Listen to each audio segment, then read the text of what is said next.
Ang Pilipinas ngayon. Narito na ang pinakamainit na mga balita na nakalap sa bawat sulok ng bansa. Ihahatid sa bawat Pilipino saan man kayo sa mundo. Ang Pilipinas ngayon. Pakinggan ang bawat kaganapan sa bawat lalawigan. Ito ang Pilipinas ngayon.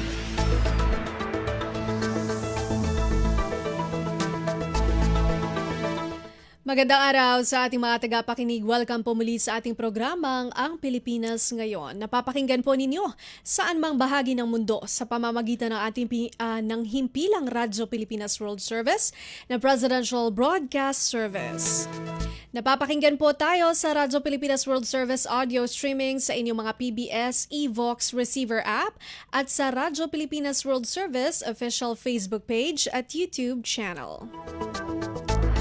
Balik shortwave radio na rin po ang Radyo Pilipinas World Service. Napapakinggan po tayo sa ibayong dagat para sa ating mga kababayang overseas Filipino workers at seafarers.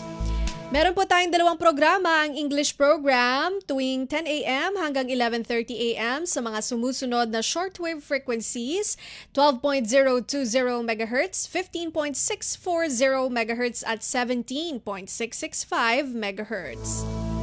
Ang Filipino program naman po tuwing 1:30 a.m. hanggang 4:30 a.m. mapapakinggan sa mga sumusunod na shortwave frequencies 9.370 MHz, 9.925 MHz at 12.120 MHz. Siyempre po sa pakikipag-ugnayan pa rin po ng Presidential Broadcast Service sa United States Global Media o iyong mas kilala bilang Voice of America. Ito po si Bea Gaza de Guzman. Samahan po ninyo ako sa kabuuan ng ating programa ngayong araw. Kapapalooban pa rin po ng mga panayam, mahahalagang balita mula dito sa ating bansa kasama ng segmentong business, sports, showbiz at ang mga ulat mula sa iba't ibang rehiyon ng Pilipinas. Antabayanan po sa inina sa ilang sandali ang kabuuan ng ating programang Ang Pilipinas Ngayon. Mga kaganapan sa Kamaynilaan at mga kalapit na lalawigan dito sa Ang Pilipinas Ngayon.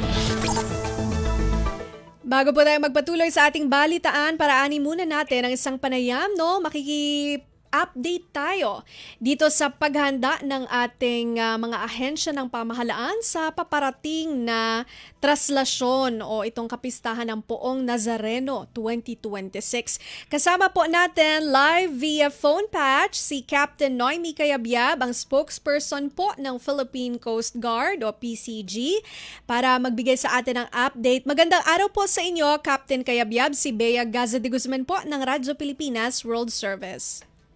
Yes, good afternoon po, Ma'am Bea, at sa lahat po na sumusubaybay sa ating programa. Maraming salamat, Captain, sa inyo pong oras at sa pagpapaunlak sa amin.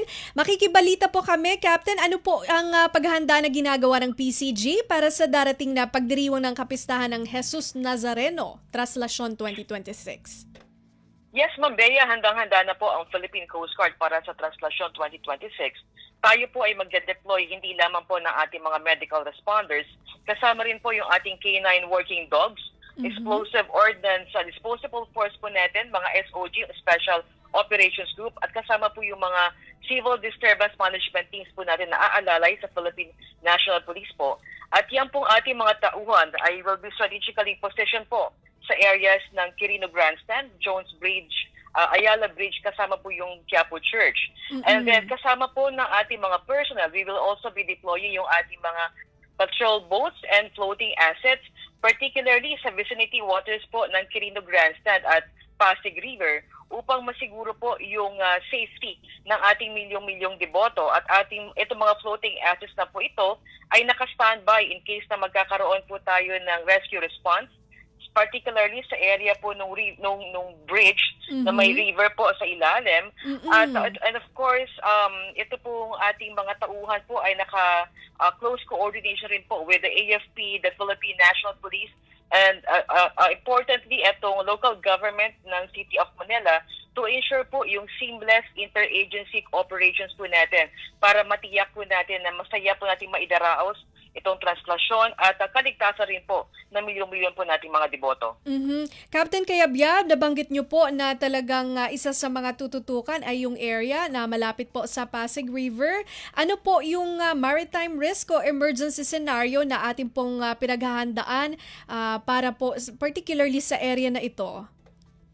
Well, ang nakikita po natin mga possible scenarios o yung mga unusual incident po is kung magkakaroon po ng siksikan sa area po ng bridge na yan, ay may possibility po na meron po tayong mahulog na deboto. So nakaantabay po ang ating mga floating assets dyan. At pangalawa, tayo rin po ay aalalay dahil yan po ay dinadaan na rin po ng ibang sasakyang pandagat. So we will also be ensuring yung safety ng ruta ng ating mga sasakyang pandagat na dadaan po sa area na yan. Captain, ilang PCG personals po ang inyong ide-deploy? Initially, we have 200 to 300 personnel, Ma'am Bea, no? Ito po ay tutulong sa ating Philippine National Police, pero posible po itong madagdagan as needed po. Okay. Ayun. And Captain, nabanggit niyo po Quirino, Grandstand, Jones, Bridge and Ayala Bridge. Meron pa po ba tayong ibang lugar na tututukan areas for safety? Yes, kasama po dyan yung Quiapo Church and of course yung nabanggit ko po kanina, yung sa may Pasig River wherein we will be deploying our floating assets po. Opo. And Captain, sabi po nila 20 hours o 20 oras yung translasyon last year po. Ano po ang inyong payo sa mga debotong lalahok po dito sa aktibidad na ito? Sa mga deboto po natin, ang paalala lang po ng Philippine Coast Guard is to always keep yourself hydrated po. Uminom po tayo ng tubig, no? At magpahinga po tayo kung kinakailangan.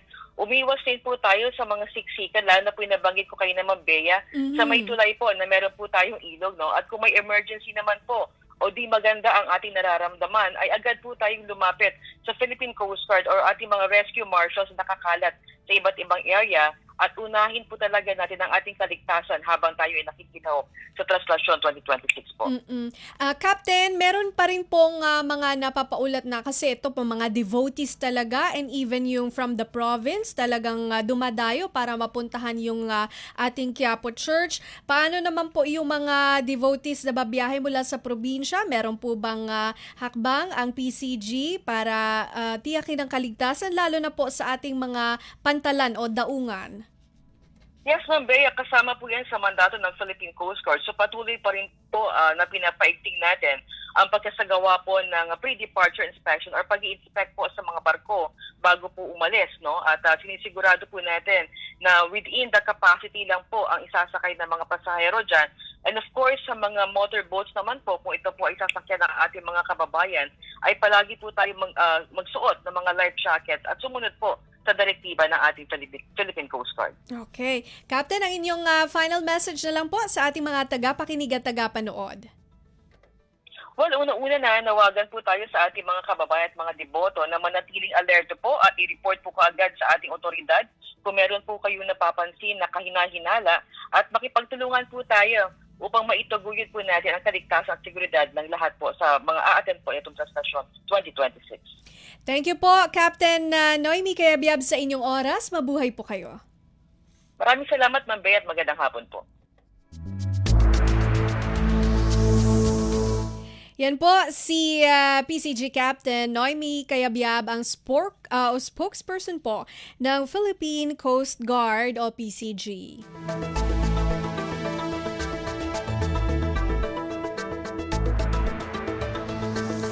Sa pagpapatuloy po ng ating balitaan, nakahanda na ang Manila Police District o MPD at buong puwersa ng Philippine National Police para sa pagtiyak ng seguridad sa Translasyon 2026. Ayon kay MPD spokesperson Police Major Philip Ines, nasa 18,000 tauhan ng PNP ang kanilang ipapakalat para tiyakin ang kaayusan sa pista ng Jesus Nazareno. Dagdag pa niya, magkakaroon ng pagsasara ng mga kalsada simula ngayong araw, January 7, 2026, kung kailan mag-uumpisa ang pahalik sa Nazareno hanggang sa mismong araw ng translasyon sa January 9. Payo naman ni Major Ines sa publiko, bisitahin ang kanilang opisyal na social media account para sa detalye ng mga road closure at rerouting. Meron po tayong pagsasarado ng kalsada. Dito po pag nag-start po yung ating pong pahalik sa January 7 po hanggang January 9. At ganun din po yung ating sa translasyon naman po natin pagdating po ng January 8. Meron na po tayong pagsasarado ng mga kalsada. Kasama na rin po yung mga alternatibo pong mga kalsada na magagamit po ng ating mga kababayan. Asik Manila Police District MPD spokesperson, Police Major Philip Ines. Kumpleto, detalyadong balitaan, di papahuli sa mahahalagang kaganapan. Kamustahin ang inang bayan, ang Pilipinas ngayon. Maayos ang ginagawang paghahanda para sa pista ng Poong Nazareno sa January 9. Sa panayam ng Mark-in Mark-out, ibinahagi ni Traslasyon 2026 spokesperson Reverend Father Robert Arellano na mahigit sa 6 na buwan na nila itong pinaghahandaan. Anya ang araw na ito ang execution o pagsasakatuparan ng kanilang mahabang paghahanda. Dagdag pa ni Arellano, maayos na nagampanan ng komunidad ng simbahan, pamahalaan at volunteers ang kanilang obligasyon para sa traslasyon. Tumutulong ang hanay ng kapulisan sa pagpapanatili ng maayos at siguradid ng buong lugar, ng buong simbahan. Gayon din ang ating mga medical team units ay naririyang nakaantabay para sa atin. Sa kabuuan, maayos, malinis, wala naman tayong natatalapang anumang naiulat na mga gulo or mga panganib na nangyari sa mga nagdaang araw. Traslasyon 2026 spokesperson Reverend Father Robert Arellano. Kumpleto, detalyadong balitaan, di papahuli sa mahahalagang kaganapan. Kamustahin ang inang bayan, ang Pilipinas ngayon. Handa na ang Department of Health para sa Traslasyon 2026. Inihayag ni Health Secretary Ted Herbosa na mahigit 200 Health Emergency Response Team mula sa iba't ibang DOH hospitals ang kanilang ide-deploy sa ruta ng traslasyon. Anya may mga ospital na nakatalaga sa health stations ng bawat daraan ng ruta ng prosesyon at evacuation room sakaling mayroong kailanganin na dalhin sa ospital. Hinikayat naman ang kalihimang publiko na alamin ang pinakamalapit na medical station para mapuntahan ito sakaling sumama ang kanilang pakiramdam. Ang ginagawa ng Health Emergency Management Bureau, nakatalaga lahat ng ospital ng DOH. Kasama ang PGH at private hospitals na nandito. May istasyon yan sa lahat ng dadaanan. Nakaplano po yan. So, hindi kasi makagalaw ang ambulansya. Pagka nagkaroon ng movement yung grupo, yung posisyon, umandar na, hindi na makakapasok at makakalabas ang ambulansya.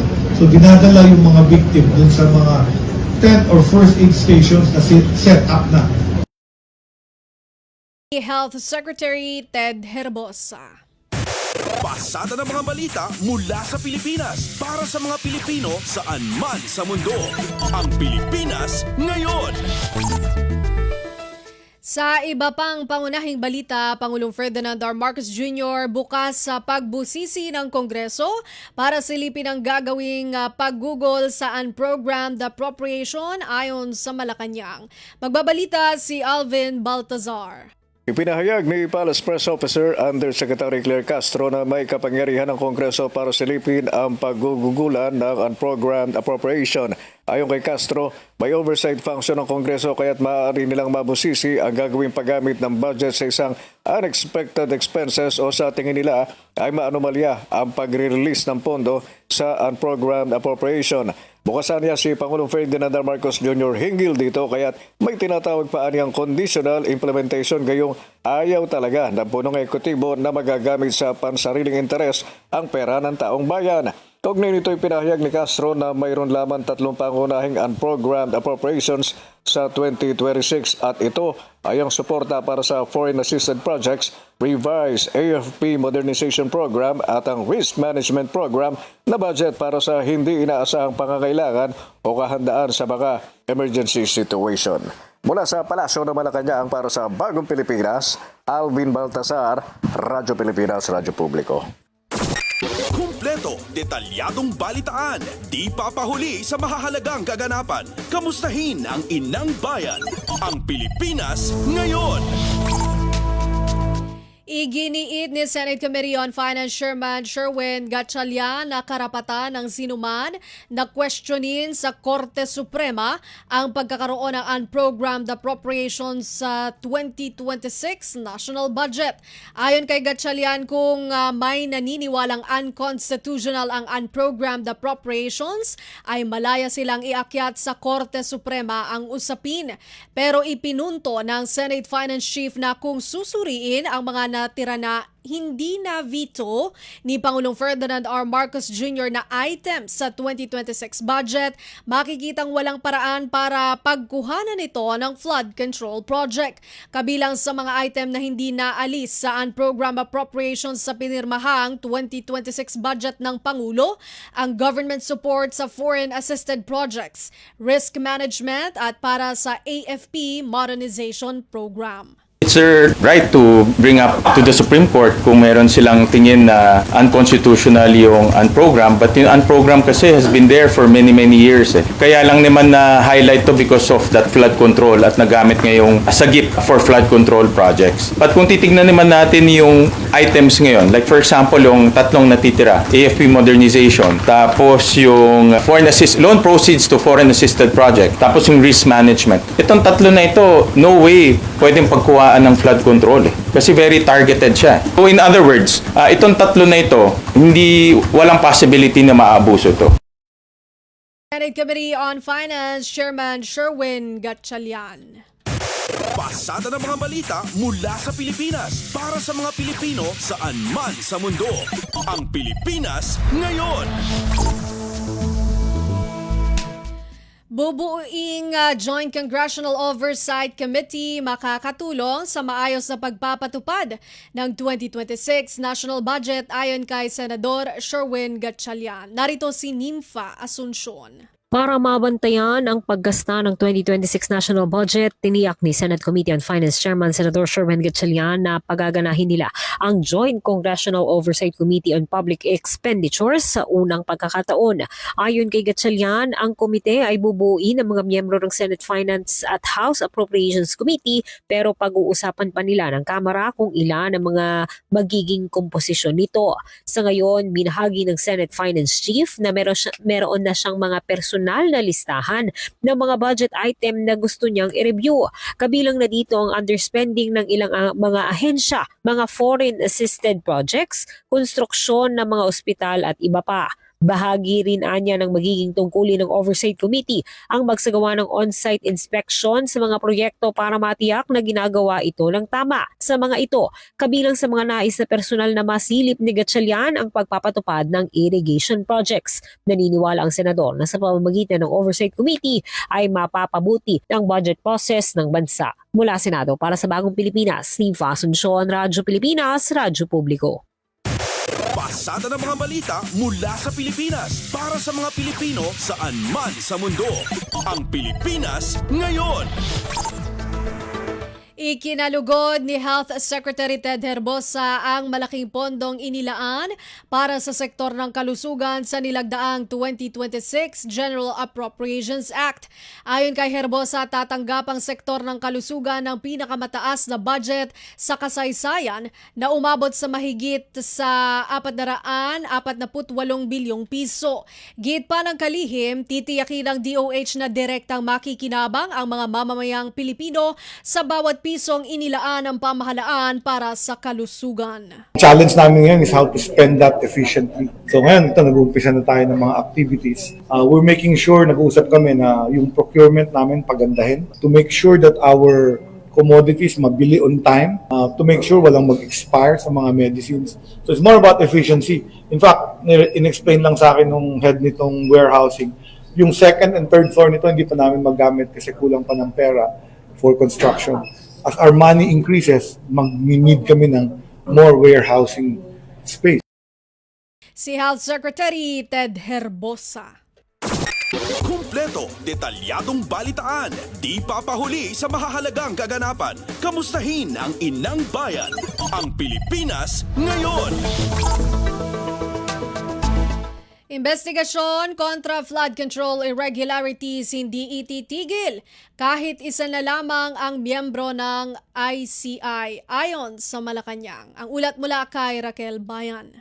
Siniguro ng Malacanang sa mga Pilipino na magpapatuloy lamang ang investigasyon ng pamahalaan laban sa mga nasa likod ng mga anomalya sa flood control projects kahit pa nag-iisa na lamang ang miyembro ng Independent Commission for Infrastructure. Ito ang komisyon na binuo upang partikular na tutukan ang flood control anomaly sa bansa. Sa press briefing sa Malacanang, sinabi ni Communications Undersecretary Claire Castro na sa kasalukuyan, nagtatrabaho pa rin ang mga nasa ICI. Bukod dito, nariyan pa rin anya ang ombudsman na nangako na magpapatuloy sa investigasyon. Nananatili pa rin anya ang pagnanais ng mga ito na bilisan pa ang ginagawang pagsisiyasat sa mga nasampahan na ng kaso. Kasalukuyan po ay nagtatrabaho pa rin po ang mga nasa ICI at nandyan din po ang ombudsman na nangako na magpapatuloy po sila at na nandyan po rin po pa rin ang enthusiasm na pabilisin ang pag-iimbestiga sa mga nasampahan na ng kaso. So, hindi naman po titigil. Kahit po sabihin natin na isa na lang ang miyembro ng ICI, nandiyan pa rin naman ang executive director, patuloy pa rin po ang pag-iimbestiga. So, hindi po titigil sa pag-iimbestiga. Mula sa Malacanang para sa Bagong Pilipinas, Raquel Bayan ng Radyo Pilipinas, Radyo Publiko.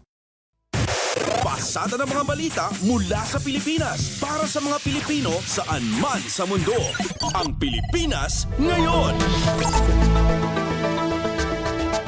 Department of Social Welfare and Development o DSWD nakatutok na sa lagay ng mga residenteng inilikas mula sa paligid ng Bulkang Mayon. Si Marian Bastasa sa balita. Nakadeploy na ang mga tauhan ng Department of Social Welfare and Development o DSWD para tiyaking nasa maayos na kalagayan ang mga pamilyang apektado ng muling pag-alboroto ng Bulkang Mayon, lalo na ang sakop ng mga barangay na nasa loob ng 6-kilometer permanent danger zone.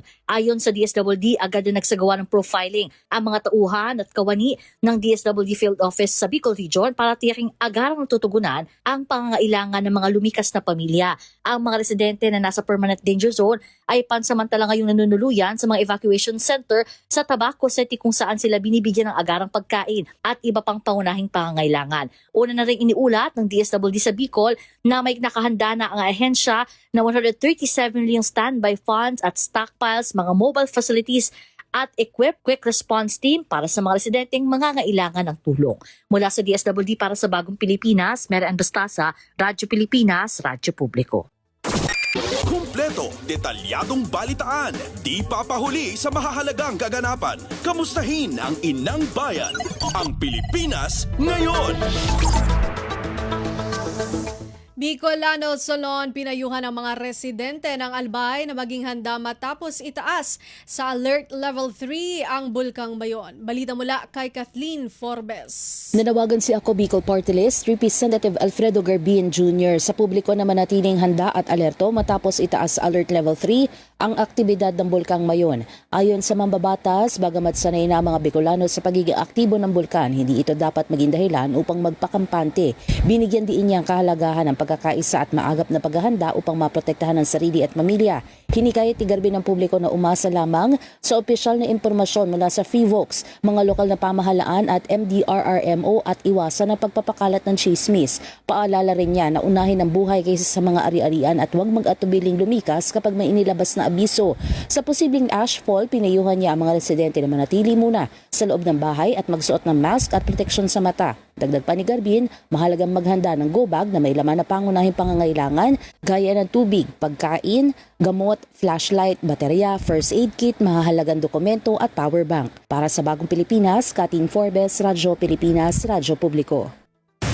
Pasada ng mga balita mula sa Pilipinas para sa mga Pilipino saan man sa mundo.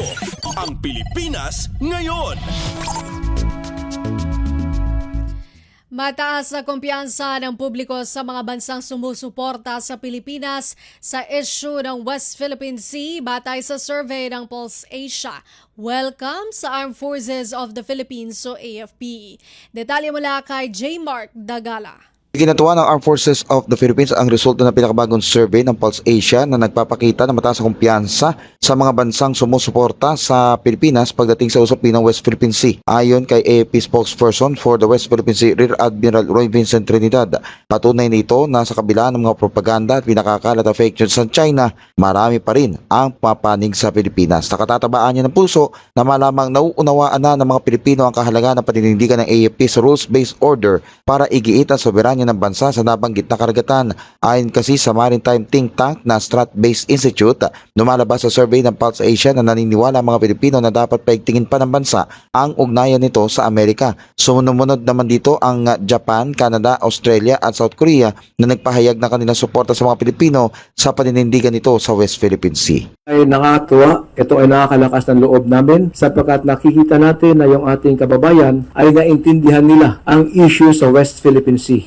Naintindihan nila na sa halip na maraming false narratives at malign influence na pinapalabas ang Chinese Communist Party ay mas pinapaniwalaan ng ating mga kababayan ang mga like-minded nations na nais suportaan ang international law. Ang tinig ni AFP spokesperson for the West Philippine Sea, Rear Admiral Roy Vincent Trinidad. Para sa Bagong Pilipinas, si Martigala, Radyo Pilipinas, Radyo Publiko.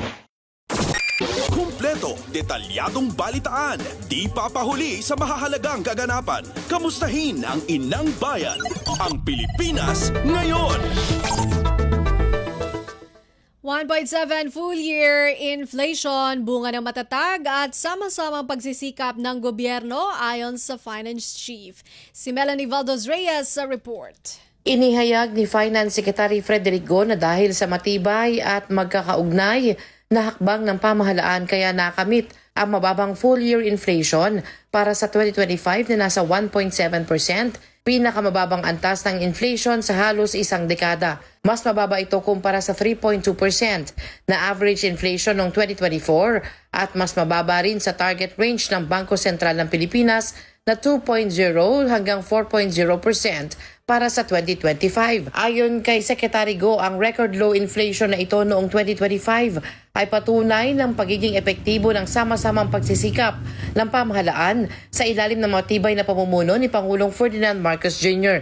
Dagdag pa ng DOF, mas mababa rin ang inflation ng Pilipinas kumpara sa inaasahang 4.2% na global inflation rate para sa 2025 batay sa pagtaya ng International Monetary Fund at World Economic Outlook Report. Kung ikukumpara naman sa mga bansa sa ASEAN 5, mas mababa ang inflation rate ng Pilipinas kumpara sa Vietnam at Indonesia at bahagyang mas mataas naman kumpara sa Malaysia at Thailand. Tiniyak naman ni Secretary Go na patuloy na magsasagawa ang DOF ng mga kinakailangang hakbang upang mapanatiling kontrolado ang inflation at maprotektahan ang mga pamilyang Pilipino laban sa biglaang pagtaas ng presyo. Para sa Bagong Pilipinas, Melanie Valdos Reyes, Radyo Pilipinas, Radyo Publiko.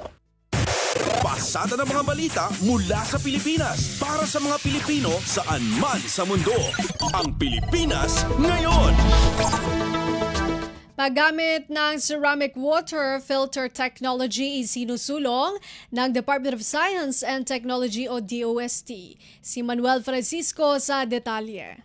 Aabot sa 340 pamilya mula sa katutubong grupo na Manobo Higaunon ang napagkalooban ng Hydria o Ceramic Water Filter Technology mula sa DOST Bukidnon at lokal na pamahalaan ng Pangantukan. Kuwento ni DOST Bukidnon Provincial Director Richie May Guno sa Radyo Magazine na ito ay malaking tulong sa mga malalayong komunidad upang magkaroon ng malinis na inuming tubig at makaiwas sa mga sakit tulad ng kolera at diarrhea. Para itong banga, parang clay pot na nilalagyan ng tubig at nag-filter sa harmful bacteria.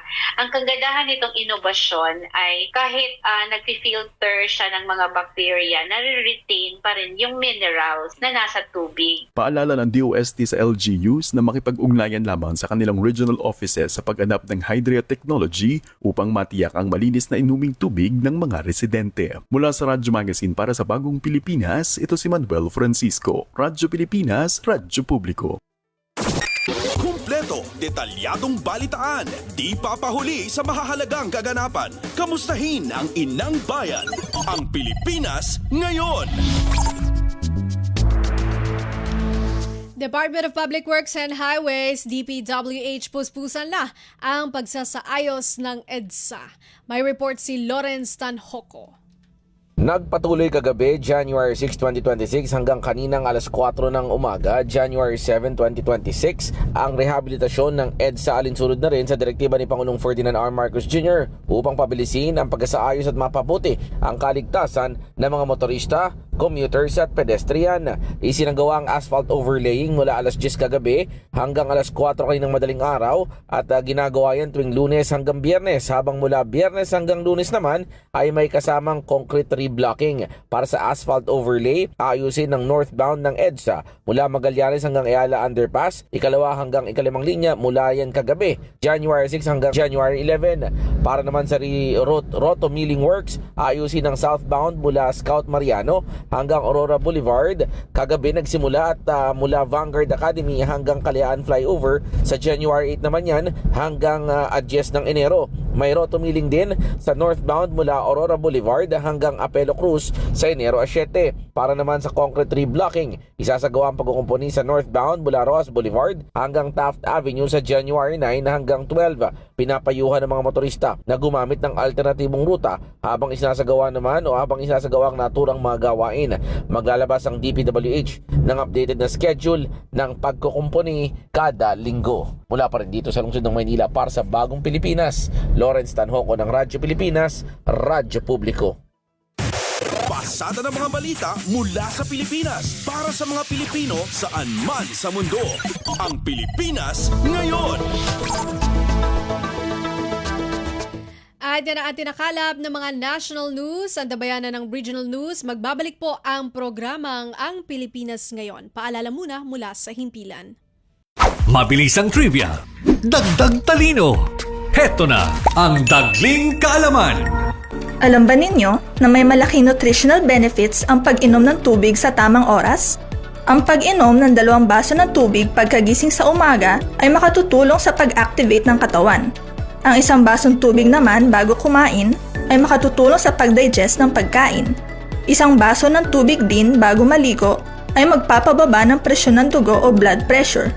At ang pag-inom ng 1 baso ng tubig bago matulog ay upang makaiwas naman sa stroke at atake sa puso. Kaunting kaalaman na malaking dagdag talino. Abangan muli ang susunod na Dagling Kaalaman. Balita mula sa lalawigan sa bawat rehiyon ng ating bayan. Dito sa Ang Pilipinas Ngayon. Nagbabalik ang programang Ang Pilipinas Ngayon. Narito na po ang mga balita mula sa ating mga kasamahan sa iba't ibang mga rehiyon dito sa ating bansa para sa ating regional news ngayong araw na ito. Lokal na pamahalaan ng Urbis Tondo nagbigay ng cash incentive sa mga barangay health workers ng bayan. Programang Healthy Pilipinas New Year, New You ipinakilala na rin sa mga health workers. Si Ruel de Guzman ng RP Dagupan sa balita. Ang itar na cash incentive sa lokal yung gobyerno na bali na Urbis Tondo at sa health workers na 21 barangay da.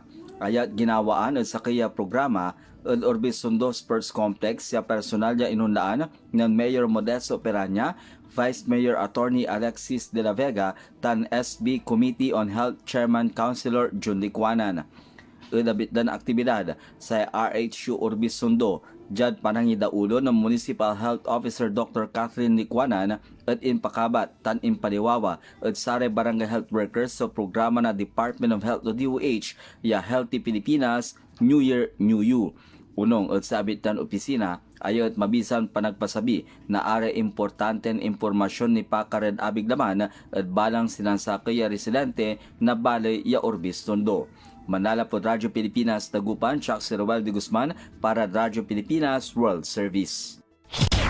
Balita mula sa lalawigan sa bawat rehiyon ng ating bayan. Dito sa Ang Pilipinas Ngayon. Lokal na pamahalaan ng Bontoc Mountain Province patuloy na isinasagawa ang Business One-Stop Shop o BOSS sa bayan. Magbabalita si Arlene Fagia ng RP Bontoc. Agtultuloy iti panakaisayangkat iti business one-stop shop wenno boss iti munisipyo iti Bontoc Mountain Province anang rugi iti Lunes, Enero 5, 2026. Iti boss ket paset iti agtultuloy a panagited iti munisipyo iti efficient ken accessible a business registration ken renewal services aglalo kadagiti business people. Inabrasa pa iti boss dagiti makinkukwa iti negosyo a makitransaksyon kadagiti panakapabaro iti permit ken dadumapay a kasapulanda iti business. Iti business one-stop shop dito'y Bontoc ket agtultuloy aging gana Enero 20, 2026 agraman dagiti transaction iti Sabado tapno maipaay kadagiti negosyante iti naikeddeng a panawon amang iproseso kadagiti permit kanda dumapay a kasapulan da requirement. Manipod iti Bontoc, Arlene Fagan para iti RP World Service. Balita mula sa lalawigan sa bawat rehiyon ng ating bayan. Dito sa Ang Pilipinas Ngayon. Expanded career progression sinusunod ng Tabuk City DepEd para sa promotion ng mga public school teachers. Si Renzi Joaquin ng RP Tabuk sa balita. Sursuruton iti Tabuk City DepEd Schools Division Office ti panakaiya promote dagiti empleyado na baba niti ECP when expanded career progression. In pakamonito ni Schools Division Superintendent Benedicta Gamotero, may nagiti panakaaramat iti ECP reclassification system para kadagiti deserving DepEd personnel. Dito nga sistema kunana kat applied kadagiti public school teachers baba niti Executive Order number 174 Series 2022 para iti promotion kan promotional growth kan career advancement. May palagip nga itinapalabas nga Setyembre 2025 babaan iti Republic Act 1222888 kat pinirmaan ni Presidente Ferdinand Marcos na institutionalized tinasaw nga promotional system para kadagiti public school teachers and leaders. Ito na ito napalabas nga Disyembre na surok magasot nga public school teachers ti Rehiyon Cordillera karaman dagiti taga-syudad iti Tabuk iti na i-promote. Dagos nga nag-epekto iti salary increase dagiti na italo iti posisyon na manursuro. Manipod DZRK Tabuk, Renzi Joaquin, agipadpadamag para iti Radyo Pilipinas World Service. Balita mula sa lalawigan sa bawat rehiyon ng ating bayan. Dito sa Ang Pilipinas Ngayon. Mga batang manggagawa sa Lobo, Batangas tumanggap ng mga regalo sa ilalim ng Project Angel Tree ng Department of Labor and Employment 4A o DOLE 4A. Detalye mula kay Mara Grezula ng RP Tumanggap News ng grocery packs, packages, school supplies, prutas, bigas at food packs ang 80 natukoy na batang manggagawa at kanilang mga magulang sa Lobo, Batangas sa isinagawang Project Angel Tree ng DOLE Calabarzon. Ayon sa pabatid ng tanggapan, isinagawa ang aktibidad sa pangunguna ng DOLE Batangas Provincial Office, katuwang ang iba't ibang pribadong sektor at ang lokal na pamahalaan ng Lobo. Ang mga benepisyaryo ay kabilang sa mga batang naitalang engage sa mapanganib na uri ng trabaho sa isinagawang profiling ng community facilitators. Kaugnay nito, nagkaloob ang ahensya ng tulong pinansyal at serbisyong pangkabuhayan sa mga pamilya upang maiwasan ang patuloy na pagtatrabaho ng mga bata. Sa kanyang mensahe, kinilala ni DOLE Batangas Director Predel Matan ang mahalagang papel ng mga partner at ng lokal na pamahalaan sa pagpapatupad ng Child Labor Prevention and Elimination Program at inihayag ang patuloy na suporta ng ilang pribadong sektor sa mga programa ng ahensya laban sa child labor. Nagsagawa rin ng learning session ang DOLE Batangas hinggil sa RA 9231 o ang batas laban sa pinakamasasamang uri ng child labor. Mula sa RP1 Lucena, ito si Mara Grezula para sa Radyo Pilipinas World Service. Balita mula sa lalawigan sa bawat rehiyon ng ating bayan. Dito sa Ang Pilipinas Ngayon. Rojas Mayor sa Palawan nakatutok sa pagpapalago ng turismo, edukasyon at pagpapalakas ng kalusugan at rescue effort sa taong 2026. Magulat si Goody Sarsagat ng RP Palawan. Ing sisiguro ni Mayor Pedi Sabandoy ang bayan ng Roxas, Palawan nga nakatutok ang andang administrasyon sa pagpapatasi ang turismo ig pagpapabaskeg ang edukasyon sa andang lugar.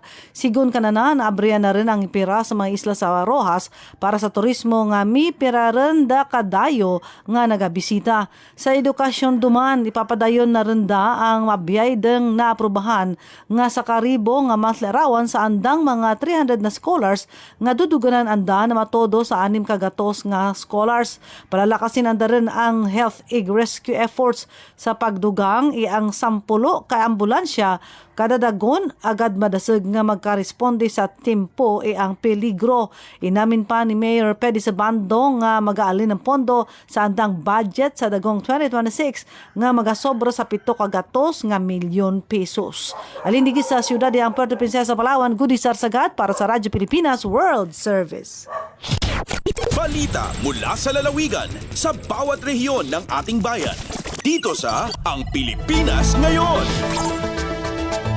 Bagong fire marshal sa bayan ng Santa Margarita, Samar Itinalaga. Narito ang report ni Suzette Pretencio ng RP Calbayog. Malipayon nga ginkarawat ni Santa Margarita Mayor Felix Roma Panganuron ang protection sa Santa Margarita Samar nga mangunguna sa pagparigon sa mga pitad sa fire prevention and fire suppression sa bungto. Sa era meeting, ginatagan doon ni Dominguez ang iyahulos nga suporta sa mga reforma sa public safety ngan ang importansya sa mas mahugot nga sumpayan ngan koordinasyon sa gobyerno lokal. Katuyuanan sa BFP Santa Margarita nga mas maproteheran pa ang mulupyo kontra sa sunog, pinaagi sa madagmit nga nagkakaurus nga pagkiwa kaupod ang gobyerno lokal. Tikang sa Radyo Pilipinas Calbayog, ini si Suzette Pretencio para sa Radyo Pilipinas World Service. Balita mula sa lalawigan sa bawat rehiyon ng ating bayan. Dito sa Ang Pilipinas Ngayon.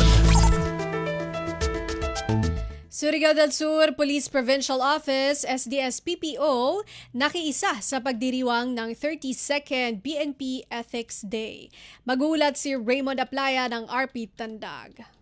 Miduyog ang Surigao del Sur Police Provincial Office kon SDS-PPO sa nasudnong pagsaulog sa 32nd PNP Ethics Day niadtong adlawng Lunes, Enero 5, 2026. Amang selebrasyon nga gidungan sa traditional nga flag raising ceremony gipaygayon sa SDS-PPO Covered Court sa pagpanguna ni Provincial Director Police Colonel Jeffrey Lawrence Mauricio. Nahimong guest of honor and speaker mao si Provincial Life Coach Reverend Florendo Bohol. Sa iyang pagigpulong nga tusahan ay sa kapulisan, iyang gihatagan o gibugaton ang mahinungdanong papel sa espirituhanon o etikal nga pundasyon diya sa serbisyo publiko. Usa sa mga mahinungdanong aktibidad nga gihimo mao ang formal nga paghatag og pasidungog sa mga personahe o mga unit nga nagpakita og talagsaong dedikasyon dahil sa ilang katungdanan. Nasa iran nga tema sa 32nd PNP Ethics Day mao ang integridad at disiplina, pundasyon ng serbisyong mabilis, tapat at nararamdaman tungo sa bagong PNP para sa bagong Pilipinas. Gikan sa Radyo Pilipinas Tandag, kini si Raymond Aplaya alang sa Radyo Pilipinas World Service. Balita mula sa lalawigan sa bawat rehiyon ng ating bayan. Dito sa Ang Pilipinas Ngayon. Serbisyo ng gobyerno mas ilalapit sa barangay sa pamamagitan ng Project Reham sa Talipao, Sulu. Balitang hatid ni Norida Salip Julkiram ng RP Hulo. Magpaon in local government units in Talipao di halupasug sin Project Reham para hatahunian 2,000 taga unuma bilang hambuk integrated service delivery iban barangay visitation program maksud mapasuukin mga indigenous tatawangan sin Namarinta Pakauman. Bang duunon hana sa LGU and implementation sin project urulhapan da ki Mayor Reham Tulawi yaman sin January 5, 2026 nagpaon sin kick-off meeting para hamarayaw implementation. Maksud sinasabot project in indahon ng mga services sinama rin ta pa mga barangay, tagnaan ha barangay Pantaw. Lamudunhay ni in mga programs sa kauman, health, education, even infrastructure. Hakagisin tatapangan da isaba na yung haduwaing-duwaing maopis sa tawa agency. Hakagisin Project Reham lando pa mapasuok ina mga kalalagihan sin rakyat ha barangay, iba mapakusuging coordination pa mga lokal sa Kupana. Dahil nga RP Holon, Radio Salap Chulkiram para sa Radyo Pilipinas World Service. Balita mula sa lalawigan sa bawat rehiyon ng ating bayan. Dito sa Ang Pilipinas Ngayon. Narinig po ninyo ang mga balita mula po sa iba't ibang lalawigan dito sa Pilipinas sa pamamagitan po ng ating regional news. Susunod po ang ating balitang negosyo at kalakalan at balitang pampalakasan mula kay Erwin Peñano. Sa pagbabalik po iyan ng programang Ang Pilipinas Ngayon makalipas ang ilang mga paalala. Paano nga ba mag-register para magkaroon ng schedule sa Bagong Pilipinas Presidential Action Center? Narito ang mga dapat gawin. Gamit ang iyong mobile device, pumunta sa eGov.ph app. Pwede itong i-download mula sa Apple App Store o sa Google Play Store. Gumawa ng account. Ilagay ang email address, valid mobile number, pagkatapos ay makakatanggap ka ng one-time code sa iyong email. Gamitin ang code sa eGov app para sa verification ng iyong account at ng mga impormasyong ibinigay. Congratulations! Meron ka ng eGov.ph app account. Pwede mo na ma-access ang iba't ibang serbisyo ng gobyerno kabilang ang mga serbisyo sa Bagong Pilipinas Presidential Action Center. Mabilis ang trivia, dagdag talino. Heto na ang Dagling Kaalaman. Alam ba ninyo? May 101 paraan ng pagluluto ng adobo. Iba't ibang rehiyon, iba't ibang paraan ng pagluluto nito. Adobong baboy, manok, pusit, kangkong, pati adobo sa gata, sa dilaw at may pineapple o Sprite rin. Pwede ring piniprito, ni-roast, flakes o sushi. Iba't ibang bersyon pero iisa lang ang sigurado. Lahat masarap. Kaya ang tanong, ikaw, anong paboritong adobo mo? Kaunting kaalaman na malaking dagdag talino. Abangan muli ang susunod na Dagling Kaalaman. This is a public service announcement. Discipline is the key. Umiwas sa aksidente sa daan. Ang pagmamaneho ay may kaakibat na responsibilidad. Hindi basta mapaandar lang ang sasakyan. Kilatisin ang sarili, ang kahandaan sa manibela. Siguruhing inyong konsentrasyon ay hindi magagambala. Importante rin na ating laging isipin, init ng ulo ay huwag pairalin, bagkus kaligtasan ng lahat ang siyang dapat unahin. Isang mahalagang paalala mula sa Presidential Broadcast Service at Radyo Pilipinas, Radyo Publiko, 738. This is a public service announcement. From PBS, Presidential Broadcast Service at Radyo Pilipinas, Radyo Publiko, 738. Lagay ng ekonomiya, kalakalan, negosyo at iba pa. Atin ang alamin dito sa Ang Pilipinas Ngayon.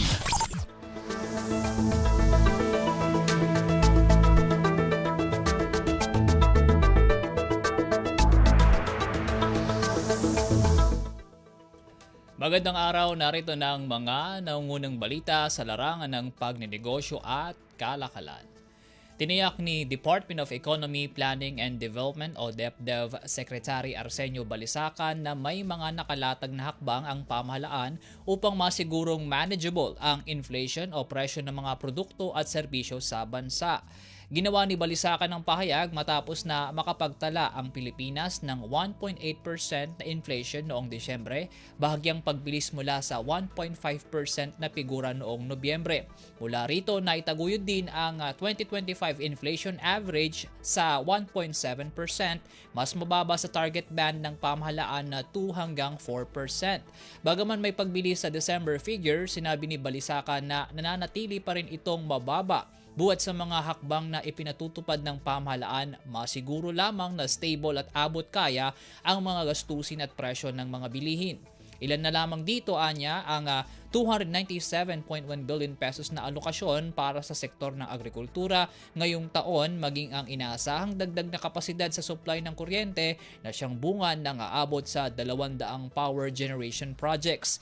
Tiniyak din ng kalihim ang tuloy-tuloy na masinop na fiscal at monetary coordination na siyang magsusulong ng structural reforms para masustine ang mababang inflation at masuportahan ang inklusibong paglago ng bansa ngayong 2026 at sa mga susunod pang taon.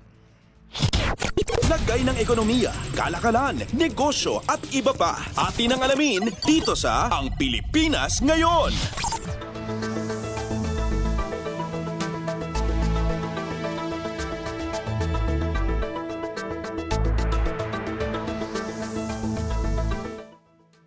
Sa iba pang balita, naniniwala si Bangko Sentral ng Pilipinas o BSP Governor Ellie Remolona na makababawi na ang ekonomiya ng bansa pagsapit ng ikalawang bahagi ng 2026. Ito ang pagtaya ng opisyal mula sa inaasahang pagbaba ng Gross Domestic Product o GDP sa kabuuan ng 2025, bunga ng mas mababang government infrastructure spending at mahinang investor confidence mula sa mga issue ng korupsyon. Tansya ng Development Budget Coordination Committee o DBCC, aabot lamang sa 4.5% ang magiging GDP figure ng 2025 dahilan para hindi na matamo ang 5.5 hanggang 6.5% na target sa kabuuan ng taon. Sa kabila nito, inaasahan ni Remolona ang rebound ngayong 2026 kung saan tansya niya nitong aabot sa 5.4% ang magiging GDP ng taon habang 6.2% na paglago naman sa 2027. Bungaan niya ito ng pagbabalik kumpiyansa ng mga mamumuhunan buhat sa mga hakbanging magpapanagot sa mga kurap, pagbabalik sa mga pondong ninakaw sa kaban ng bayan at ang mga bagong reforma sa sistema. Samantala, iniulat din ni Remolona na patapos na ang easing cycle sa policy rate dahil nananatiling manageable ang inflation sa bansa. Anya, halos isang rate cut na lamang ang nakikita nila ngayong taon, ngunit didepende pa rin ang magiging galaw sa mga darating na datos sa mga susunod na buwan. Lagay ng ekonomiya, kalakalan, negosyo at iba pa. Atin ang alamin dito sa Ang Pilipinas Ngayon.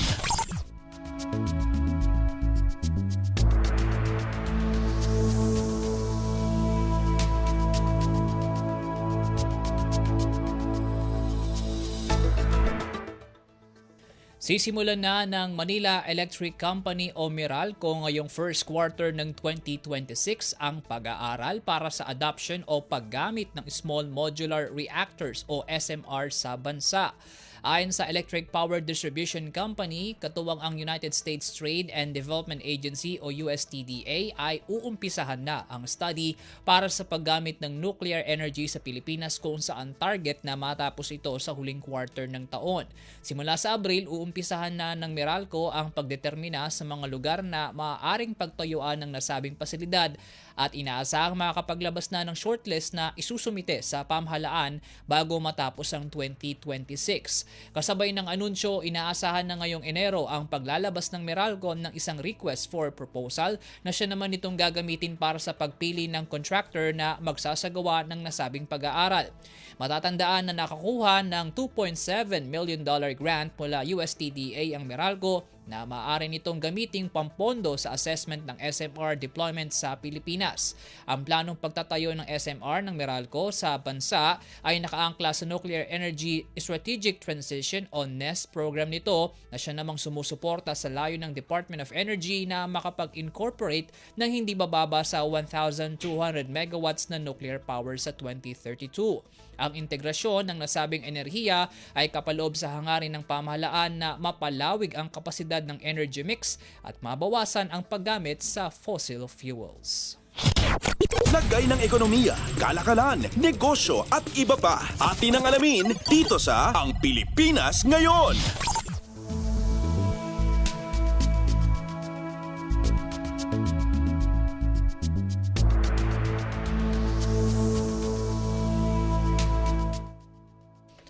Target ng Bank of the Philippine Islands o BPI na makalikom ng hindi bababa sa 5 bilyong piso mula sa iaalok nitong social bonds. Sa disclosure na inilabas ng BPI, inanunsyo nito ang nakatakdang paglalabas ng kanilang sigla bonds na may 2 taong fixed rate. Ayon sa BPI, gagamitin ang proceeds ng nasabing bonds para sa pagpondo ng mga eligible social projects sa ilalim ng kanilang Sustainable Funding Framework na nakasunod sa ASEAN Social Bond Standards. Sisimulan ang public offer nito sa Enero 26 at inaasahang magtatapos sa Pebrero 4. Inaasahan namang mai-issue at malilista ang bond sa Philippine Dealing and Exchange Corporation sa Pebrero 13. Ang issuance ng BPI Sigla Bonds ay ang ikalawa ng bugso mula sa 200 billion peso bond at commercial paper program ng bangko na naaprubahan noong 2024. Mayo ng nakaraang taon nang huling nakalikom ang BPI ng 40 billion pesos mula sa 1.5 taon nito alok na Sinag Bonds. Lagay ng ekonomiya, kalakalan, negosyo at iba pa. Atin ang alamin dito sa Ang Pilipinas Ngayon.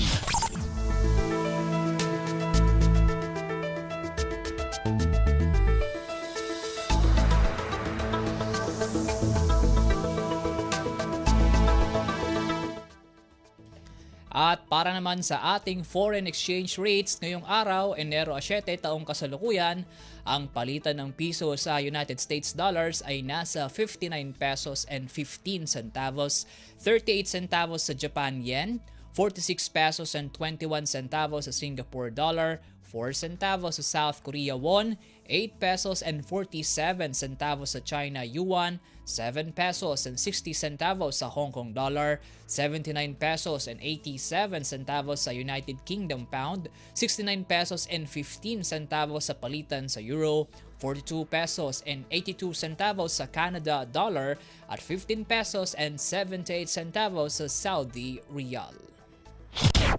Lagay ng ekonomiya, kalakalan, negosyo at iba pa. Atin ang alamin dito sa Ang Pilipinas Ngayon.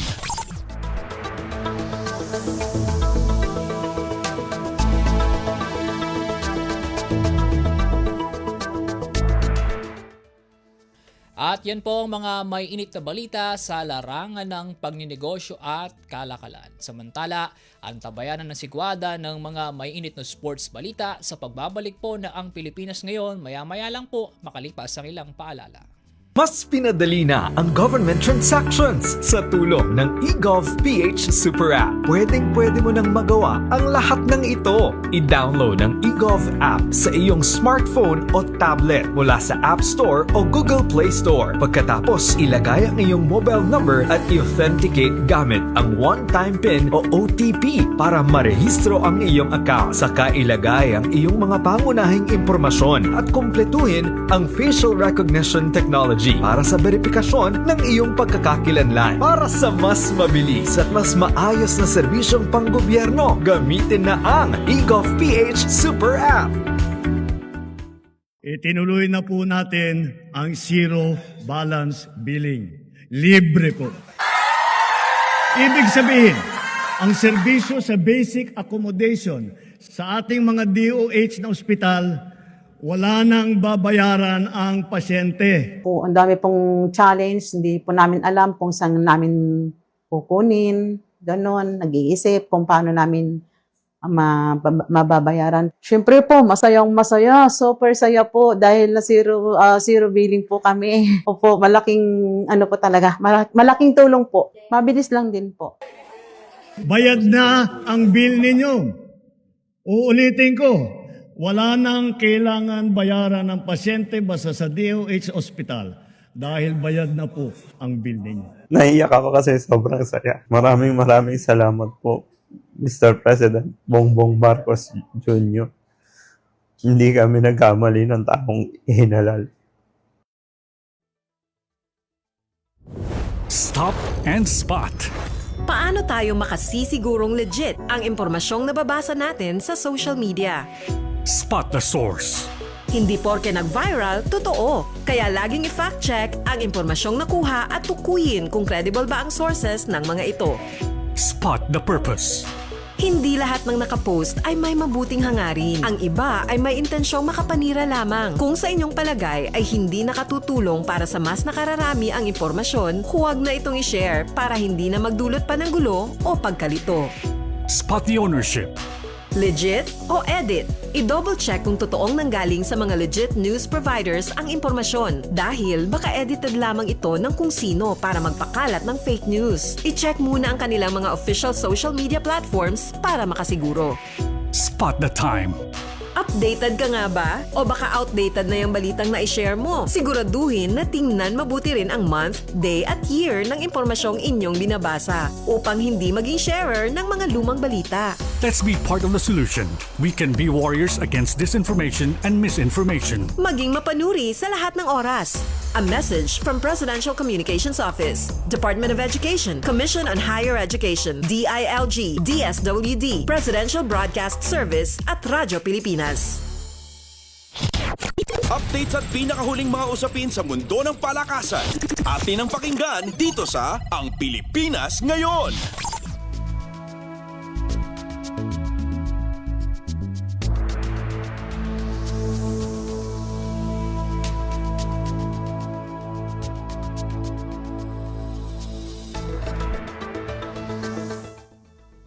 At nagbabalik po ang Pilipinas Ngayon. Para naman sa mga nangungunang balita sa larangan ng palakasan, unahin natin ang tennis. Abante na sa round of 16 ng ASB Classic si Filipina tennis sensation Alex Ayala matapos pataubin ang Croatian opponent na si Donna Vekic gamit ang 4-6, 6-4 at 6-4 na sets nitong Martes. Sa opening set ay naging challenging sa 20-year-old Pinay player ang maagang gilas ni Vekic kaya naman naging gahol ito sa paghahabol na sa 3-2 nating advantage ng Katunggali. Nang makakuha naman ng momentum ay dito na nag-init ang competition fourth seeder na si Ayala dahilan para mabaliktad ang laro sa second set at maipukol ang 5-3 na advantage. Na-maintain pa ni Alex ang control sa last frame at tuluyan ng sinelyuhan ang panalo sa 2 oras at 40 minutong match. Dahil sa panalo, abante na sa next round ng Auckland Tourney ang Pinay tennis ace at nakatakdang makatapat ang kaidarang Croatian na si Petra Marcinko na siyang nagpatalsik kay Colombian tennis player Camila Osorio sa bukod na match ni turing Martes. Updates at pinakahuling mga usapin sa mundo ng palakasan. Atin ang pakinggan dito sa Ang Pilipinas Ngayon.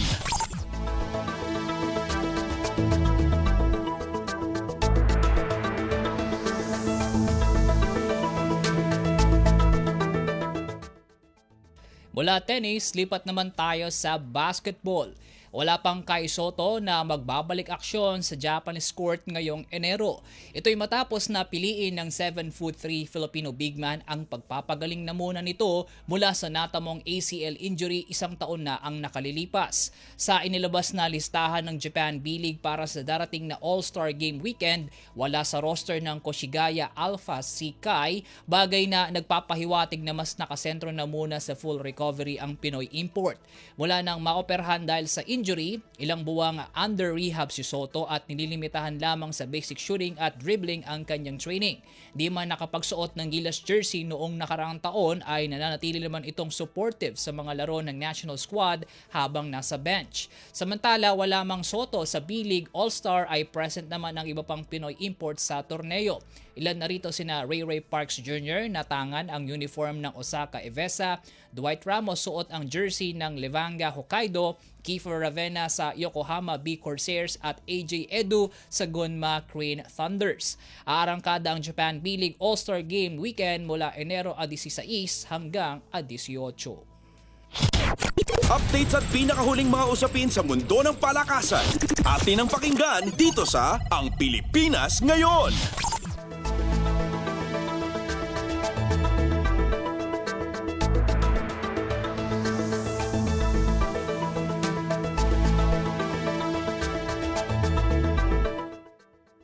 Sa local basketball naman, kapwa-tangka ngayon ng Barangay Ginebra at TNT ang pagmaintine sa kontrol na nakuha nila sa kanilang match noong Game 1 upang makuha ang pinalawig na bentay sa Game 2 ng PBA Philippine Cup.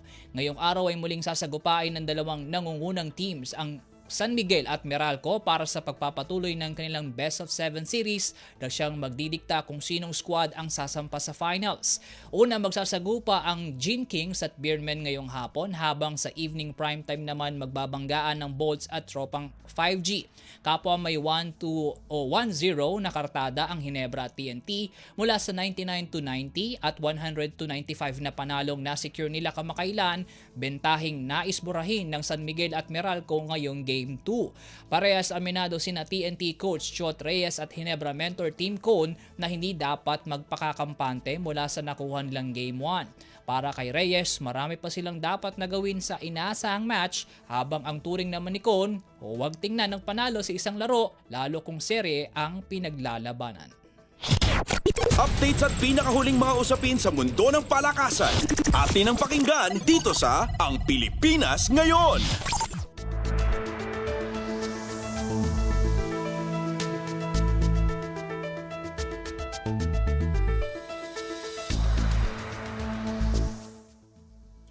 Mula basketball, lipat naman tayo sa volleyball. Patuloy pa sa pagkuha ng malalakas na players ang Strong Group Athletics o SGA ilang linggo bago ang paghataw ng 2026 PVL All-Filipino Conference. Nitong Martes, inanunsyo ng SGA ang pagkuha sa serbisyo ng dating Cherry Tigo crossover player na si Aimee Hernandez bilang isa sa bago nitong free agents. Hindi pa binanggit ng SGA kung saang particular na team maglalaro ang 5'10" middle blocker, ang franchise na may hawak sa Farm Fresh at Zeus Coffee. Bago ang pagkuha ng SGA kay Hernandez, una na nitong na-acquire ang tiyak na serbisyo ni na Royce Tubino, Remy Palma via General, Chi Saet, Karen Verdeflor, Renia Penafiel at Ces Robles. Karamihan din sa kanila ay wala pang mother team na kabibilangan bukod kay Verdeflor at Robles na sure na ang pagsusuot ng Zeus uniform. Updates at pinakahuling mga usapin sa mundo ng palakasan. Atin ang pakinggan dito sa Ang Pilipinas Ngayon.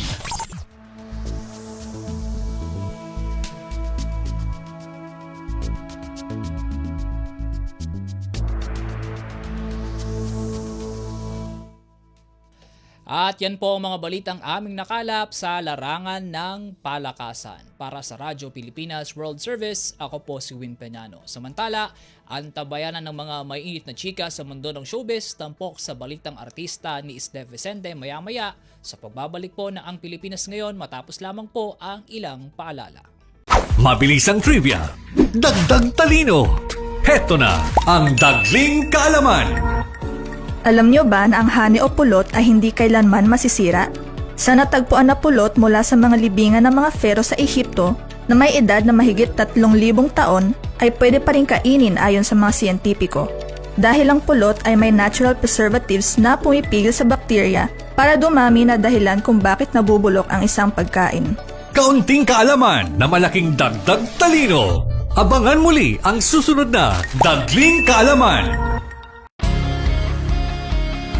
Garantisadong solusyon at aksyon ang handog sa iyo ng bagong Pilipinas Presidential Action Center. Sundin lang ang mga sumusunod para makakuha ng appointment. Para sa wala pang eGov PH app account, panoorin ang video para malaman kung paano gumawa ng account. Kung meron ng account sa eGov PH app, mag-login dito. Saka hanapin ang online registration tab para sa bagong Pilipinas Presidential Action Center. Pindutin ito para makita ang available na government services. Piliin ang serbisyo na iyong kailangan mula sa listahan. I-upload ang requirements ng serbisyong kailangan mo. Pumili ng petsa at oras kung kailan nais pumunta sa bagong Pilipinas Presidential Action Center. I-submit na ang iyong application at bigyan ng pagkakataon na ma-review ang iyong isinumiting requirements. Hintayin ang QR code para sa kumpirmasyon ng iyong schedule. Makakatanggap ka ng text message para malaman kung naaprubahan ito. Sakaling hindi ito maaprubahan, makakatanggap ka rin ng text message para ipaalam ang kulang na requirements sa kasubukang mag-register ulit. Kung nakatanggap na ng kumpirmasyon, maaari nang pumunta sa bagong Pilipinas Presidential Action Center sa napiling schedule, dala ang QR code at ang mga isinumiteng requirements. Huwag kalimutang dumating sa itinakdang araw at oras ng iyong appointment. Pinapaalala rin na siguruhing may kumpirmadong schedule bago pumunta sa Bagong Pilipinas Presidential Action Center para maiwasang magpabalik-balik. Simple at user-friendly ang pagpapa-appointment dito, kaya wag nang mangamba dahil sa Bagong Pilipinas Presidential Action Center, tulong ay abot kamay na. This is a public service announcement. VOG. Ito ay isang uri ng air pollution na galing sa pulkan. Ito ay nagtataglay ng sulfur dioxide na kapag nalanghap ay maaaring magdulot ng pag-ubo, hirap sa paghinga, pangangati ng lalamunan, paninikip ng dibdib at iritasyon sa mata. Mapanganib ito para sa mga taong may hika, sakit sa baga, sakit sa puso, matatanda, buntis at mga bata. Anong mga dapat gawin kapag may VOG? Iwasan ang outdoor activities. Kung kinakailangan lumabas ng bahay, magsuot ng N95 face mask. Kung may iritasyon sa mata, dahan-dahang banlawan ang mata gamit ang malinis na tubig. Dalasan ang pag-inom ng tubig kung sakaling makaranas ng paninikip ng dibdib o hirap sa paghinga. At kung patuloy na mahirapan sa paghinga, dalhin ang pasyente sa pagamutan. Maging alerto at ingatan ang sarili mula sa panganib na hatid ng VOG. This is a public service announcement. Public service announcement from PBS, Presidential Broadcast Service, and Radyo Pilipinas. Ang latest, ang hottest sa showbiz and entertainment. Heto na sa Ang Pilipinas Ngayon. Magandang araw! Nagbabalik na po ang ating programang Ang Pilipinas Ngayon at narito na po ang paboritong segmento ng mga chismoso at chismosa, ang segmentong Balitang Artista. Narito muli ang inyong chikadora Steph Vicente upang hatid ang mga pinakamainit na showbiz balita para sa araw na ito. Hindi ko na patatagalin pa ang ating introduction at simulan na natin ang ratsyada ng mga chika! Ang latest, ang hottest sa showbiz and entertainment. Heto na sa Ang Pilipinas Ngayon. Good news para sa mga gusto pang humabol na makapanood ng mga pelikula sa ilalim ng Metropolitan, kumbaga ay Metro Manila Film Festival dahil extended for a week ang 51st Metro Manila Film Festival o MMFF. Ayon yan mismo kay Metropolitan Manila Development Authority at MMFF Chair Attorney Don Artes. Ayon sa video post ni MMFF spokesperson Noel Ferrer, kinumpirma mismo ni Chairman Artes na mas dumami ang nanonood ng sine pagkatapos ng bagong taon kumpara noong nagdaang taon, kaya nag-decide sila na palawigin pa ito. Sabi pa nga ni Chairman Artes, quote and unquote, "So the showing of MMFF 51 films will be extended for one more week, including the use of the MMFF season passes." Ayan, sa mga may complimentary passes dyan, syempre, extended din yung inyong libreng panonood. Sa bagay, magaganda nga naman ang mga lumitaw na review ng official entries para sa MMFF 51 tulad na lamang ng Call Me Mother, kung saan naging Best Actor dyan si Vice Ganda at naging Best Child Performer si Lucas Andalio. Ganon din itong Shake, Rattle and Roll, Evil Origins, kung saan may tatlong segment po yan, yung 17, 75, 2025 at 2050 yan. Pinanood namin din yan, ng aking mga kumbaga mga ka-cine buddies, di ba? Nandyan din ang Anne-Marie, starring Angelica Panganiban at Zanjo Marudo, kung saan naging Best Supporting Actor naman si Tom Rodriguez. Sa Bar Boys After School naman, syempre dahil nandyan naman ang Best Supporting Actress ng MMFF 51 na si Odette Can. Syempre, ang Love You So Bad din, kung saan starring naman dyan ang mga PBB alumni na sina Will Ashley, Dustin Yu at Bianca De Vera. Ito namang I'm Perfect, kung saan ito very diverse kasi talaga, yung mga entries ng MMFF, kumbaga 51st edition, dahil ang mga bida ng I'm Perfect ay mga people with Down syndrome at Kung ating matatandaan ay nagwaging Best Actress dyan si Cristel Go. At syempre nandyan din ang Manila's Finest kung saan kabilang dyan, no? Syempre sina Papa P, Piolo Pascual at nandyan din si Enrique Hill, no? At ang Reconnect. Ayan, maraming kwento yung Reconnect na yan. At wala pa rin naman ibinibigay, no, na box office ranking ang MMDA, pero base sa mga naririnig-rinig natin, no, at sa mga record din ng mga sinehan, number 1 talaga ang Call Me Mother starring Vice Ganda. Ang latest, ang hottest sa showbiz and entertainment. Heto na sa Ang Pilipinas Ngayon. Eto naman, another good news dahil maraming masaya, maraming nagdiriwang para sa mag-asawang Robby Domingo at Mikey Pineda na isinapubliko na magkakaanak na sila after 2 years of marriage. Sa isang video post nga ay pinakita nilang last September nila na lamang magkaka-baby na sila. Quote and unquote, 2 years married and now our greatest blessing is on the way. Happy 2nd anniversary. We're ready to give you all our love. Yan ang sabi nila sa caption ng kanilang post na syempre ikinagulat din ng kanilang mga kaibigan. Maalala kasing diagnosed na may dermatomyositis o dermatomyositis yan. Ang misis ni Robby, isang bihirang sakit na autoimmune na nagdudulot ng panghihina ng kalamnan, pamamaga at mga pantal sa balat na inamin nila noong 2023. Pero last December 2024 ay sinabi nilang nasa clinical remission si Mikey na ang ibig sabihin ay halos hindi na mapapansin ang mga sintomas ni Mrs. Domingo. Ang latest, ang hottest sa showbiz and entertainment. Heto na sa Ang Pilipinas Ngayon.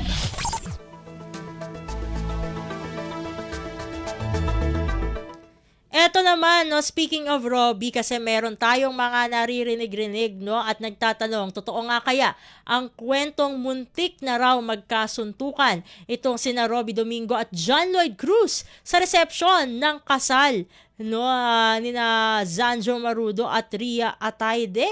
Naku, ano to? Sabi nga no ni OG Diaz sa kanilang YouTube vlog, kasi alam naman natin na showbiz commentator din, no, ang naturang talent manager, quote and unquote, pansinin nyo, walang nakakuha ng video, walang mga cellphone, lalo na sa reception. Sa wedding reception ni na Zanjo at Ria ay si Robby ang kanilang host at lahat ng bisita nila ay pawang close friends sa showbiz at isa na nga si Lloydie sa kanila. Pagpapatuloy ni Mama Ogs, quote and unquote, may pouch bag, binigyan lahat para roon isilid lahat ng cellphone, request ng bagong kasal na walang magbi-video. Kaya pansinin nyo, walang lumabas. Tungkol nga sa kasalang Zanjo at Ria. Ayan, ano kaya yung mga yan? Sabi nga ni Mama Ogs, quote and unquote, kasi gusto ng dalawa, ni Zanjo at Ria, mag-enjoy sila, magwalwal, magsuka kapag nalasing na para walang magkukuha. Nga naman, no, kasi syempre, hindi naman maganda, no, na makita sa kasalan na may naglalasingan. Sabi nga ni Mama Loy na kasamang commentator ni Mama Ogs, quote and unquote, para walang mako-conscious and you can be yourself and enjoy the company of your friends. Sabi pa ni Mama Ogs, quote and unquote, isa nga sa nag-host ng reception ay si Robby Domingo. Syempre, mga close friends ang nandun, di ba? Nandun si Daniel Padilla, kasama si Kayla Estrada, si Catherine Bernardo nandun din. Ay talaga nga naman. Donnie Pangilinan, maraming artista na naroon. So habang nag-host daw itong si Robby, ito'y kwento lamang sa atin. Sabi nga ni Mama Ogs, ng isa sa mga nakasaksi roon na habang nag-host si Robby ay nasambit na Ria na how does it feel to be Mrs. Marudo, and si Zanjo naman, how does it feel to be Mr. Ataide? Ayan. Syempre, magkakaibigan sila. So, tawanan at wala namang napikon. Even Zanjo at si Ria, tawanan kasi sobrang close yung mga yan. So, pagbaba ni Robby ng entablado, patungo doon sa may bar, biglang lumapit. Umapproach si John Lloyd Cruz at na isa rin sa mga bisita. At yung tagpo na yon na paglapit ni John Lloyd, biglang napalakas yung boses si John Lloyd. Kaya, nakapukaw ng atensyon ng ng ibang bisita. Sabi raw ni John Lloyd, mali yung sinabi mo, inappropriate yung sinabi mo na okay ba yung sinabi mo na tawagin mong Mr. Atayde. Ito ngang si Zanjo. Sabi ni Robbie raw, may issue ba tayo? Naku, grabe naman. Bakit? Ano gusto mo mangyari? Yan ang pasugod na sabi raw ni Lloydie. Anong chika ni Mama Og. Sabay-sabay na komento ng mga co-host ni Mama Ogs. Ayan, quote-unquote, lasing na si John Lloyd. Ayan, ito pa nga ang sabi, no? Napastop yung mga tao at napatitig sila roon. Malakas kasi yung boses ni John Lloyd, and to think, napakalaki ang venue at tumigil nga lahat kasi malakas yung boses ni John Lloyd. Syempre, to the rescue, si Donnie, kaibigan sila ni Robbie. Syempre, nakaalalay lang din naman yung bata para whatever happens, pwede siyang umawat. Napanganga rin sina Enchong D at Elijah Canlas, si Gary V, mga Valenciano nandoon din. So, na-shock sila. Yan ang paglalarawan ni Mama Og sa nangyaring sagutan ni na Robbie at Lloydie. Ayan, tanong naman ni Mama Lloyd dyan, quote-unquote, so anong nangyari, Nay? Ayan, eto na nga, ano ba ang sunod na nangyari? Sagot dyan ni Mama Ogs, quote-unquote, base sa nakakita ay nag-aabang lang si Robbie kung uundayan siya ng suntok ni John Lloyd, pero hindi naman nangyari kasi napakiusapan na ibigay kina Zanjo at Ria yung moment na yun. Ayan, yun nga, napaulit sila, syempre, napaisip na naman, baka lasing nga ito si Lloydie. Sagot naman na dyan, no, ni Mama Ogs, malamang inuman na yun, kita mo na walang lumabas, no, na naggaganon, nagtutok sa camera.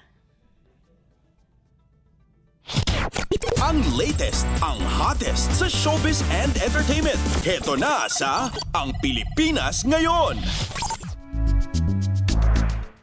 Naku, konti lang ang oras natin para sa ating segmentong Balitang Artista. Maraming salamat mga chismis para sa inyong pakikinig sa ating segmento. Ako muli ang inyong chikadora, Steph Vicente. Para sa Radyo Pilipinas World Service, nagbabalik na po ang ating kasamang si Bea Gaza de Guzman. Ang latest, ang hottest sa showbiz and entertainment. Heto na sa Ang Pilipinas Ngayon.